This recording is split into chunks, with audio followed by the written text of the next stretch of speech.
Welcome to my tutorial channel. তো তোমরা যারা আমার ভিডিও দেখছো তারা অবশ্যই লাইক করো, শেয়ার করো বন্ধুদেরকে, কমেন্টস করো এবং অবশ্যই সাবস্ক্রাইব করো। তো আজকে যেটা টপিক নিয়ে আমি আলোচনা করব বা ডিসকাস করব সেটা হচ্ছে ব্রেথ ফার্স্ট সার্চ বা বিএফএস। তো এই বিএফএস আমরা অলরেডি ডেটা স্ট্রাকচারে পড়ে এসেছি, আমাদের সিতেও বা আর্টিফিশিয়াল ইন্টেলিজেন্সও আমাদের পড়তে হবে। তো এই বিএফএস এর যে জিনিসগুলো নিয়ে আমি আলোচনা করব সেটা যে কোনো কলেজ লেভেল বা ইউনিভার্সিটি লেভেলের এক্সামে এই জিনিসগুলোই আসে। তো ফার্স্টে বিএফএস বলতে গেলে প্রথমেই বলতে হয় যে ইট ইজ এ ইউনিফর্মড বা আনইনফর্মড সার্চ টেকনিক। তো আনইনফর্মড সার্চ টেকনিক বা ইনফর্ম সার্চ টেকনিকের যে ডিফারেন্স সেটা আমি প্রিভিয়াস ভিডিওতে আমি অলরেডি ডিসকাস করেছি। যারা সেটা দেখোনি, আমি আমার ডেসক্রিপশানে, ভিডিও ডেসক্রিপশানে আমি ওটা দিয়ে দিচ্ছি, ওটা অবশ্যই চেক করে নিও। তারপরেও বলতে গেলে আনইনফর্ম সার্চ হচ্ছে যে কোনো একটা নোড থেকে বা স্টার্ট নোড থেকে যদি আমি গোল নোডে যেতে চাই, তাহলে আমার কাছে কোনো ইনফরমেশান থাকবে না যে how to reach to goal node. আর যেটা ইনফর্ম সার্চে যে আমার কাছে পার্টিকুলার একটা নোড থেকে গোল নোডে যেতে গেলে আমার কাছে ইনফর্ম থাকবে বা আমার কাছে নলেজ থাকবে যে এই ওয়েতে আমি যেতে পারি, একটা মিনিমাম কস্ট হোক বা মিনিমাম টাইম হোক। তো এই আনইনফর্ম সার্চ টেকনিককে আমরা আবার আরেকটা সার্চ টেকনিকও বলতে পারি, সেটা হচ্ছে ব্লাইন্ড সার্চ টেকনিক। তো যাই হোক, তো বিএফএস তো বিএফএস হচ্ছে আনইনফর্ম সার্চ টেকনিক। তো এই বিএফএস বা বেস্ট ফার্স্ট সার্চ এটা কিউ ডেটা স্ট্রাকচার ফলো করে, যেটাকে আমরা বলছি ফার্স্ট ইন ফার্স্ট আউট। এরপরেই আসছে কমপ্লিট। তো এই বিএফএস সার্চ টেকনিকটা অবশ্যই আমাকে একটা সলিউশন দেবেই দেবে। On the other hand depth first search, কারণ বিএফএস বা বিএফএস সার্চে আমাদের প্রত্যেকটা লেভেল বাই লেভেল আমরা চেক করতে করতে যাই। প্রত্যেকটা লেভেলে প্রত্যেকটা নোড আমরা চেক করতে করতে যাই যে whether this node, suppose this node our goal node or not, suppose this node are goal node or not. তাহলে প্রত্যেকটা লেভেলের প্রত্যেকটা নোড আমরা চেক করতে করতে যাই যে এই পার্টিকুলার নোডটা আমার গোল নোড কিনা। সেই জন্য এটা আমাদের ডিএফএস সার্চ অ্যালগোরিদম বা ব্রেথ ফার্স্ট সার্চ আমাদের সলিউশন দেবেই দেবে, মানে সেই জন্য আমরা এটাকে বলছি কমপ্লিট। তারপরে হচ্ছে শ্যালোয়েস্ট নোড। শ্যালোয়েস্ট নোড কেন বলছি, কারণ ডিএফএসের সার্চ টেকনিকটা হচ্ছে যতটা ডিপে যাওয়া যায়, একদম ডিপ লেভেল পর্যন্ত গিয়ে তারপরে আবার রিটার্ন ব্যাক করে আমাদের আসে।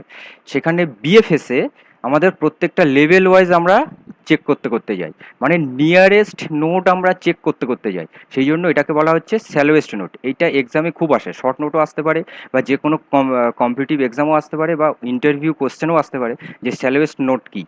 তো স্যালোয়েস্ট নোট কিছুই না, সেটা হচ্ছে nearest node. Nearest node check করতে করতে আমাদের গোল নোটে আমরা রিচ করছি। আর যেটা বিএফএসে বা ডিএফএসে আমাদের একদম টোটাল ডেপথে গিয়ে চেক করছে, তারপরে আবার রিটার্ন ব্যাক করে আবার তার পেরেন্ট নোট গিয়ে আবার ডেপথে যাচ্ছে, মানে এই ওয়েতে যাচ্ছে। আর বিএফএসে আমাদের এই ওয়েতে যাচ্ছে। তো সেই জন্য এটাকে বলা হচ্ছে আমরা স্যালোয়েস্ট নোট।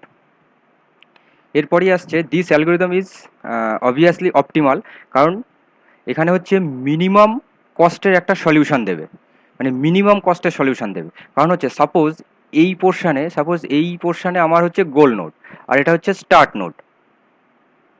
তো এই স্টার্ট নোড থেকে গোল নোডে যেতে গেলে আমার মিনিমাম কস্ট দেবে, যেটা ডিএফএসে আমাকে এখানে যদি আরও নোড থাকতো, আরও ম্যাক্সিমাম যদি আরও নোড থাকতো ইনফাইনাইট লুপে বা ম্যাক্সিমাম লুপে, তাহলে আমাকে ম্যাক্সিমামে পর্যন্ত চেক করার পর আবার রিটার্ন ব্যাক করতো। তো সেখানে এখানে এই লেভেলটা চেক করলো, এই পার্টিকুলার লেভেলটা চেক করলো, second level third level check করলো, তো সেকেন্ড লেভেল বা থার্ড লেভেলে আমার এই গোল নোটটা পেয়ে যাচ্ছে। তো সেই জন্য এটা মিনিমাম কস্টে আমাদের বা মিনিমাম লেন্থে আমাদের সলিউশনটা দিচ্ছে। এরপরেই আসছে বিএফএস এর একটা অ্যালগোরিদম, এটা ছোট্ট অ্যালগোরিদম, কিছুই না। এখানে ওপেন বলে একটা কন্টেনার নিচ্ছি যেখানে আমরা ইনিশিয়াল স্টেট রাখবো। তো এই লুপের মধ্যে নিচ্ছি loop open is empty return failure, মানে তোমাদের কাছে কোনো রকম ট্রি বা কোনো গ্রাফ নেই অথচ বিএফএস অ্যালগোরিদম অ্যাপ্লাই করছো, তাহলে এমটি থাকবে ইনিশিয়ালি, তাহলে এটা রিটার্ন ফেলিওর। আর যদি ফার্স্ট নোড থাকে, সাপোজ এই নোড থাকে, তাহলে এই নোডটাকে প্রথমে আমার ওপেনে নিয়ে নিলাম, নেওয়ার পর সেই নোডটাকে আমি রিমুভ করলাম ফ্রম দ্য ওপেন নিউট করার পর যদি এইটা গোল নোড হয়, যদি এটা গোল নোড হয় then return for the initial state to node. Else, তাহলে যদি এটা গোল নোড না হয় তাহলে নেক্সট নোডগুলোতে যাবে। তার মানে generate all successor of node, মানে এই নোডের প্রত্যেকটা সাকসেসরগুলো আবার আমার ওপেন কন্টেনারে ইনসার্ট করব। ইনসার্ট করার পর প্রত্যেকটা কন্টেনার চেক করব, মানে generate nodes to the back of the open, মানে হচ্ছে চেক করব, যদি হয়ে যায় তাহলে আমাদের রিটার্ন করে যাবে আমাদের প্যারেন্ট নোডে। সেটা আমি আসছি আমাদের একটা এক্সাম্পল নিয়ে। যদি না হয় আবার তাহলে এই চাইল্ডগুলোকে আমরা চেক করতে থাকবো, মানে all successor to be checked, then end loop.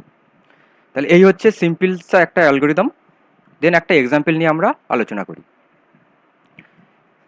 Suppose এইরকম একটা আমরা ট্রি তৈরি করেছি। এই ট্রিতে আমার গোল নোড হচ্ছে সাপোজ জি। তো জি হচ্ছে গোল নোড। তো ফার্স্টে আমি কি করলাম, এটা আমি ইনসার্ট করব আমার ওপেন বলে একটা কন্টেনার নিচ্ছি বা ফোল্ডার নিচ্ছি, সেই ফোল্ডারে। তাহলে ওপেনে আসলো। তো ওপেনে এসে চেক করছি যে weather A is our goal node or not. যদি গোল নোড না হয় তাহলে এর সাকসেসরগুলো আমি ইনসার্ট করব। তাহলে এটাকে রিমুভ করে বি আর সিকে আমি ইনসার্ট করব। এর সাকসেসর আছে বি আর সি, তাহলে বি আর সি আমরা ইনসার্ট করছি। তাহলে বি আর সিতে আমার যেহেতু এটা first in first out data structure follow করে, তাহলে ফার্স্ট ইন হচ্ছে বি, তাহলে বিটাকে ডিলিট করব।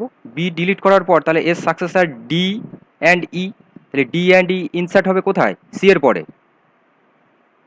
দেখো সি এর পরে ইনসার্ট হয়ে গেল। তাহলে এরপরে আবার সিকে আমরা রিমুভ করব, ফার্স্টে চেক করব যে C is our goal or not. If it is not, then generate to the successor like D and G. তাহলে ডি আর জি ইনসার্ট করলাম। তারপরে আবার এই ডিকে ইনসার্ট মানে ডিলিট করব, এই ডিকে ডিলিট করব। তো এই ওয়েতে আমরা যাচ্ছি। ডি হলো, তারপরে জি হলো।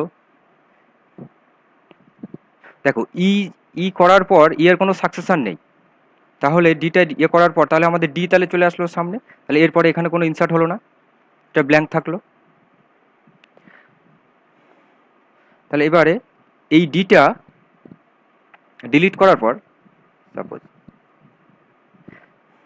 তাহলে এবার এই ডিটা ডিলিট করার পর বি আর এফ এটাকে আমরা ইনসার্ট করব। ডিটা ডিলিট করার পর বি আর ই ইনসার্ট হবে। এই যে সরি বিআরএফ, সরি এই যে বিআরএফ আমার ইনসার্ট হলো। ইনসার্ট হওয়ার পর এবারে আসছে জি। তাহলে জিটা ডিলিট করার পর, ডিলিট করার আগে আমরা চেক করব G is our goal node or not. তো আমরা চেক করলাম যে that is a goal node. তাহলে এখানে কি হবে, সঙ্গে সঙ্গে আমরা কি বলেছি, রিটার্ন ব্যাক হবে। তাহলে জি এর প্যারেন্ট নোড হচ্ছে সি, সি এর প্যারেন্ট নোড হচ্ছে ই। তাহলে আওয়ার রিটার্ন পাথ ইজ হচ্ছে এসিজি। তো এইখানে আরেকটা জিনিস বলতে হয় যে কমপ্লেক্সিটি, মানে এটা খুব আসে যে এর কমপ্লেক্সিটি কি। তো এর কমপ্লেক্সিটি হচ্ছে আমরা ডেটা স্ট্রাকচারে এর কমপ্লেক্সিটি আমরা এইভাবে লিখতাম ভি প্লাস ই। তাহলে এটা হচ্ছে ব্রাঞ্চ ফ্যাক্টর, এটা হচ্ছে edge. B for branch factor, E for edge. আর এখানে order of B to the power D. B হচ্ছে আমার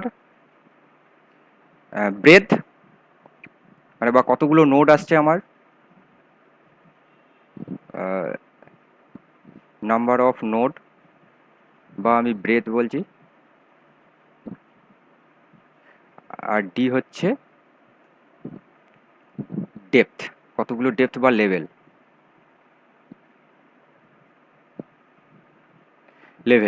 সাপোজ আমরা এখানে পেয়ে যাচ্ছি, তাহলে এই প্রত্যেকটা নোডের আমি ম্যাক্সিমাম আমি দেখছি 2। তাহলে 2 হচ্ছে আমার বি ইজ ইকুয়াল টু 2, মানে number of node, maximum node 2। আর আমরা কোন লেভেলে আমরা এটা পেয়েছি, থার্ড লেভেলে। তাহলে 1 2 3, তাহলে ডি হচ্ছে 3। তাহলে এখানে আওয়ার কমপ্লেক্সিটি হচ্ছে 2 টু দি পাওয়ার 3 মানে 8।